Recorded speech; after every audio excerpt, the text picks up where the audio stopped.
following her passing, Bernice's $2 million estate was reported to her son, which included the second largest Batman collection in the country, something Benji was very proud to own.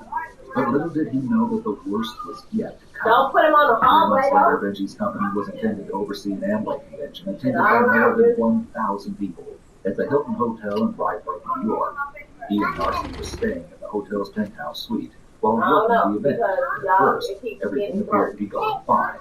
But then, Benji answered a phone call from a hotel worker just before 7 in the morning, informing him that there was overcrowding at breakfast.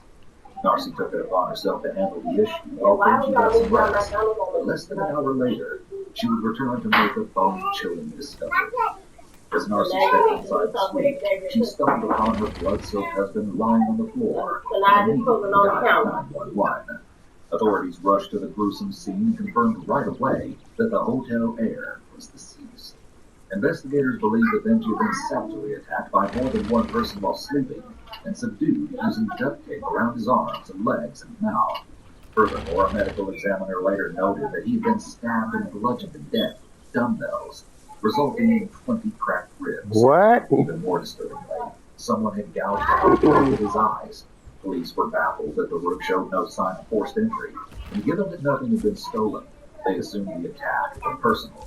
Still, they needed to speak with witnesses and collect hotel surveillance footage to understand what happened. The detective recalled that at Benji's murder scene, there was blood all over the hotel room, and it was clear that the hotel heir had been violently murdered. But for some reason, Darcy kept asking if he had passed away from a heart attack. Furthermore, the hotel's card key reader system showed that no cards had been used to open the penthouse suite until Darcy returned to the room after sorting out the breakfast. We on our way. I just let them know what's going on over there so they'll know what to expect. Hotel workers when the murder was believed to have occurred, but even though it looked like there was no way she was involved, investigators still had to bring her in for questioning. Darcy told them that she feared the door might have been left ajar when she went downstairs, which would explain how someone entered without a key card. I mean, it seems like this guy had plenty of enemies and people who might have a grudge against him.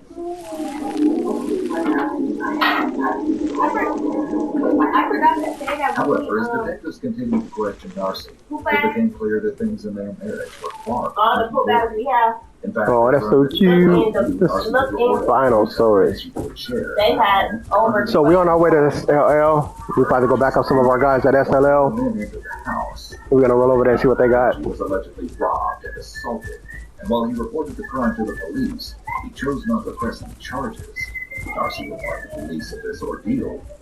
He used to like to be tied up. As Darcy kept talking, it also came out that Benji was unfaithful to her from the start, and that she was well aware of it. All of our packies, if you guys see 3, let me see what color he is. If you guys see 3 green packies, that's us. However, she alleged that Benji had been physically abusive to her in the past, resulting in a broken nose. Darcy claimed her husband brought her to a plastic surgeon to fix her nose, and then when she woke up, she received a breast augmentation. Just to be clear, that story has never been confirmed, and no action was ever taken regarding this allegation. It's certainly possible that the violence in their relationship went both ways. However, it's also possible that Darcy made this story up to portray Benji in a bad light. She may have hoped this would make her look more sympathetic or victim. Still, investigators were becoming increasingly suspicious of Darcy's behavior, but she was adamant that she loved her husband and would never do anything to hurt him. Not to mention, they knew that there were plenty of people who might want to now, this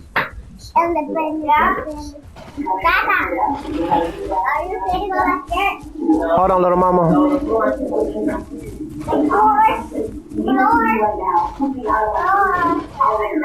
Darcy returned to their home in Fort Lauderdale, but just 2 days after the murder, authorities were called to the residence. It appeared an argument erupted between Darcy and her daughter May, who was living in that bird ain't got nowhere to run.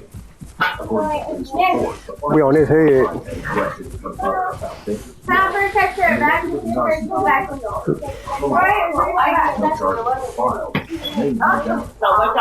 He's out of stamina. He's out of stem.